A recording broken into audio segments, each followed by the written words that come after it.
Dear learners, I am Christina Georgy, your academic counselor for the course code titled BPCS 186 Managing Stress. In our last session, we discussed the various models of stress.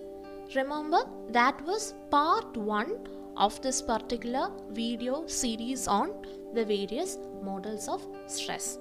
So let me ask you, how many models of stress are there in our syllabus?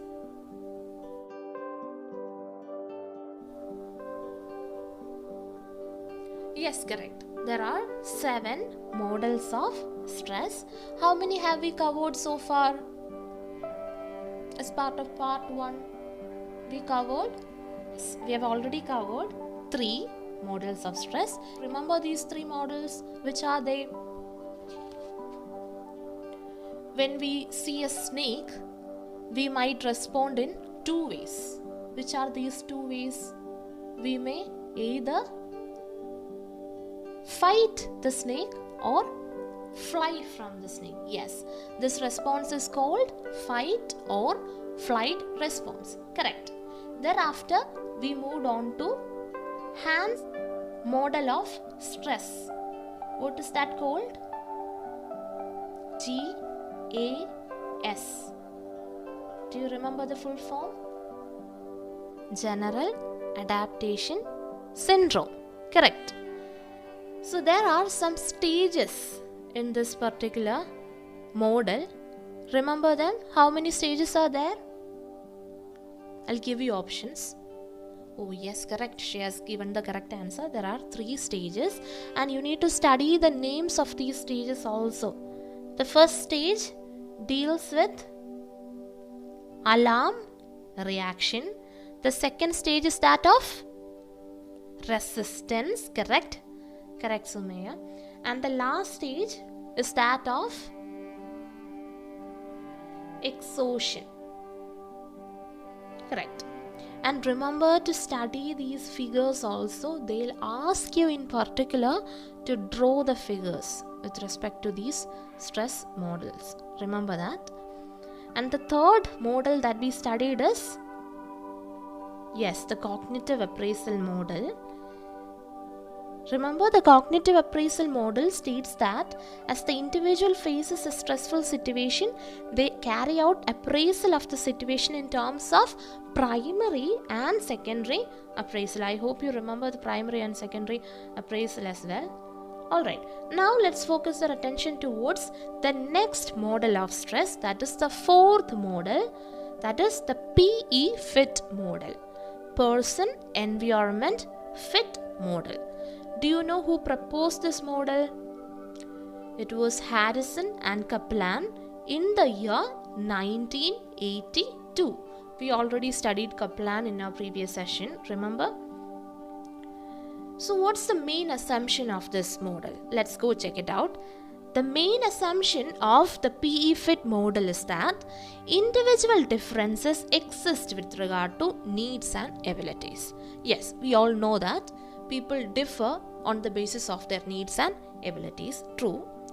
They also say that stress is created when there is a misfit between the demands that an individual is exposed to and the resources that this individual possesses. What do they say? They say that stress is created when there is a misfit. Misfit between 2 aspects. Which are these 2 aspects? Demands and resources. The demands of the situation and the resources that this particular individual has.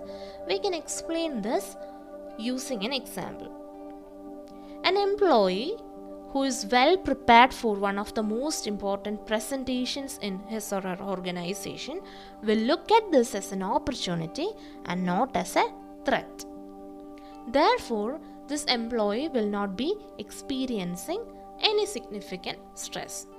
See, promotion and other needs would always depend on such presentations, right? So if a particular employee is talented or skilled enough or hardworking, this person would certainly look forward for an opportunity to express his or her talents, right? For that particular person, this presentation would be kind of a eustress. Remember the types of stress that we studied?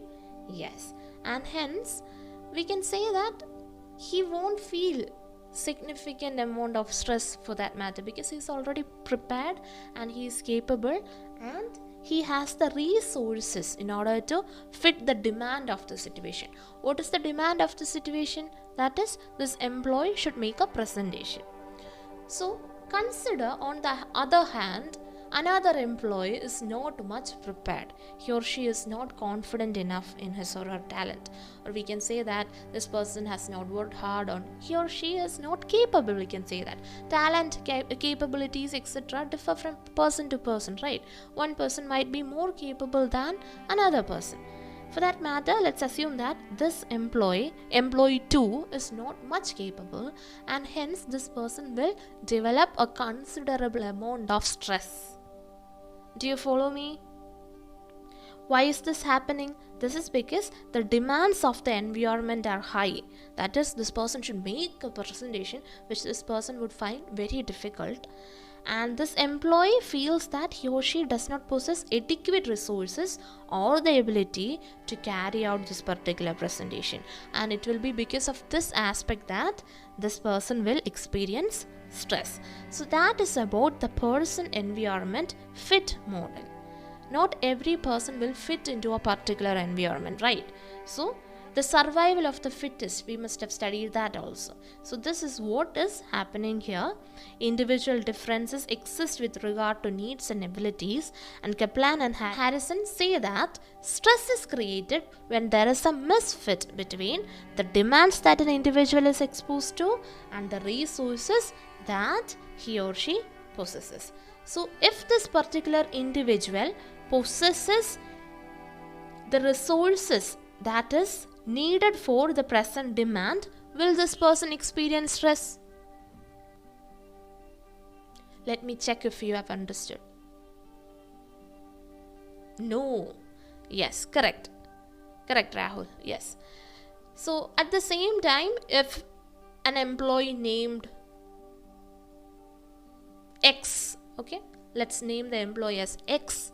So consider X is not confident and he feels like he doesn't have the capability of making this presentation. What would be the situation? Will he be feeling stressed? Will he experience stress? Yes, Ume is correct. He'll feel stressed about it. Alright, is that clear? Yes, thank you. So shall we move on to the next model of stress? The psychodynamic theory. Here the person that you need to remember is Sigmund Freud. So who was Sigmund Freud? Remember, Sigmund Freud was an Austrian neurologist and the founder of psychoanalysis. What do you mean by psychoanalysis? It is a clinical method for evaluating and treating pathologies in the psyche through dialogue between a patient and a psychoanalyst. So this is a technique that we use commonly in psychoanalysis, and whenever we are dealing with people who are mentally unstable, psychologists make use of this technique as well. So the founding father is Sigmund Freud, and it is the psychodynamic theory that we are discussing as of a model of stress. So this also is explained by Sigmund Freud. Freud described signal anxiety and traumatic anxiety, and it is in this basis that we can explain the psychodynamic theory. So what do you mean by signal anxiety? This is, as the very term signifies, a type of anxiety that occurs when an external and objective danger is present. Remember, this occurs when an external danger is present. At the same time, traumatic anxiety is the type of anxiety that occurs within an individual. It is related to the repressed sexual drives and instincts that are aggressive within the individual. Remember, Freud has also discussed repressed desires and feelings that appear in the unconscious of individuals. I hope you have an idea regarding that. If not, just remember that this traumatic anxiety is related to the repressed desires and instincts in the individual. We can connect traumatic anxiety with psychopathology also. Traumatic anxiety can lead to the development of psychopathology. You must have heard of psychopathology. It is the scientific study of mental disorders. That is, in extreme cases, traumatic anxiety can develop mental illnesses as well. As we discussed, traumatic anxiety can lead to the development of psychopathology, and though the anxiety may undergo a process where ideas that are conflicting are converted to ideas that pose no harm, the energy emerging from the conflict may lead to strain in terms of physical symptoms experienced by the individuals. So, traumatic anxiety can lead to strain in terms of physical symptoms experienced by individual. We shall also discuss the explanation of stress given by Levinson. And remember, this explanation is based on the psychoanalytic theory put forth by Sigmund Freud. So according to Levinson, two major elements of personality lead to stress. Which are these two basic elements? Ego ideal and self-image. According to Levinson, these two elements of personality, namely ego ideal and self-image, interact with one another and this lead to stress. In my last session, I described ego, superego. I suppose you remember. So all these are coined by Sigmund Freud. Ego ideal can be described as explanation of an individual's perfect self. Then what would be self-image? It is the way an individual perceives himself or herself. So remember, self-image can be negative or positive. Whereas ego ideal is always the perfect self. Ego ideal, perfect self. Self-image, how an individual perceives himself or herself. So stress is an outcome of the gap between the ego ideal and self-image. Therefore, this approach mainly focuses on how stress can result due to the unconscious personality factors in an individual. That is, ego, superego all form part of the unconscious, remember? Yes. So this approach focuses on how stress can result due to the unconscious personality factors in an individual. So is that clear? The psychodynamic theory put forth by Sigmund Freud. There we studied signal anxiety, traumatic anxiety. Remember, traumatic anxiety can lead to psychopathology. We also discussed Levinson's discussion or explanation of stress based on the psychoanalytic theory. It is there that we found that stress is an outcome of the gap between the ego ideal and the self-image. Now comes the genetic constitutional theory. This is a much easier theory to understand and comprehend because most of you must have studied genetics as part of your schooling at least. Yes. What do you mean by genetics? It relates to genes or heredity. Right. We know that we inherit the genes of our parents or our ancestors for that matter.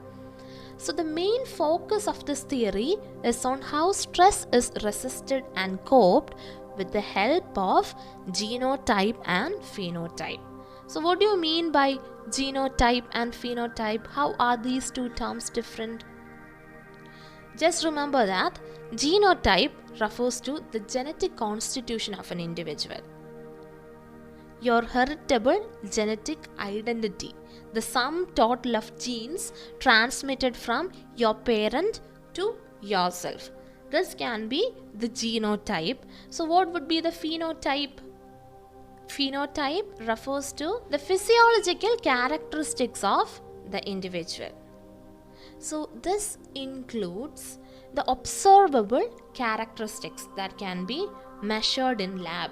Can you give me a few examples of phenotype? Just tell me some of the measurable characteristics. Can you measure your height? Can we test your blood? So suppose if you have thyroid, how do you test that?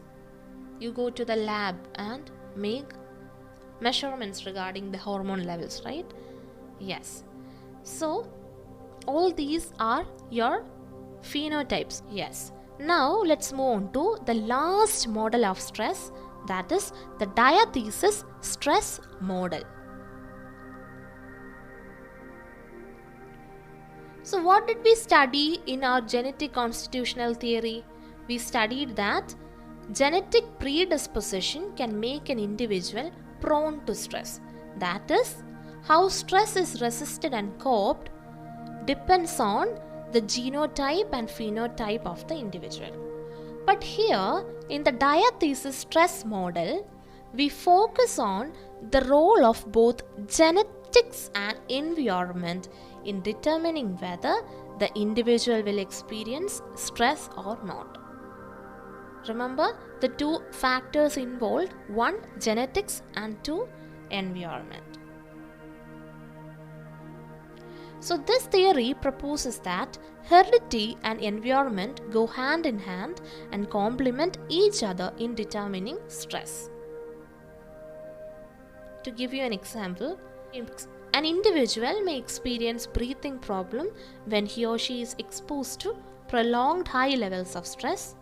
But what happens if there is no stress as such?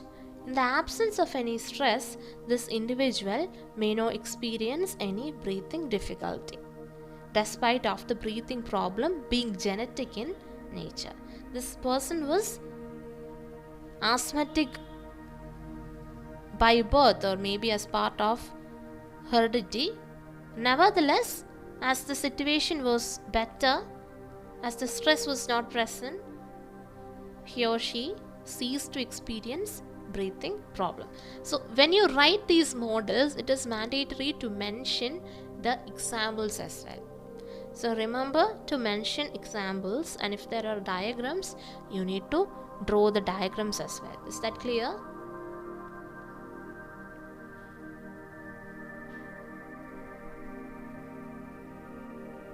So that's all regarding the 7 basic models of stress that we'll have to study as part of this course. Let's now quickly sum up the various aspects that we discussed in parts 1 and 2 of our video series on the models of stress. So which was the very first model that we discussed? Yes, fight or flight response. So do you remember who put forth this stress model? Correct, Sumaya, Cannon. Yes. So this model was explained with the help of a figure. Do not forget to study and draw that figure if it is asked for your TEE. Let's expect that there will be a question from fight or flight response or the next model that we discussed. What is the next model that we discussed? Yes, the GAS model, General Adaptation Syndrome. Remember who put forth that model? It would be great if you could remember the years also. At least remember the name of the person who put forth the models. Yes, it was Hans. There are 3 stages, mainly alarm reaction, resistance and exhaustion. The next model that we discussed was the appraisal. Who put forth that model? Remember this person who defined stress in Unit 1? We studied them there. Yes, Lazarus. Very correct. So he focused on the cognitive appraisal. Thereafter, we looked at the person-environment fit model, PE fit model. And who proposed that? In the year 1982, this was proposed by Harrison and Kaplan. Yes, we studied that stress is created when there is a misfit between the demands that an individual is exposed to and the resources that this particular individual possesses. Correct. Thereafter, we moved on to the psychodynamic theory. Who put forth the psychodynamic theory? That you should remember. Yes, correct. Sigmund Freud. We discussed about the signal anxiety, traumatic anxiety. We discussed the model put forth by Levinson. Alright. Remember, stress is an outcome of the gap between the ego ideal and self-image. Thereafter, we moved on to the genetic constitutional theory. The main focus of this theory is on how stress is resisted and coped with the help of genotype and phenotype. The last model, that is the diathesis stress model, focuses on the role of both genetics and environment on whether the individual will experience stress or not. So that's all regarding the various models of stress. Make sure that you study this thoroughly, because there will be a 10-mark essay question from one or more models of stress. At times they can ask you 2 models combined. Alright, and marks will be divided. If you have referred to the previous question paper video analysis that I prepared, you will be having an idea. If not, please do refer to that. Alright, yes.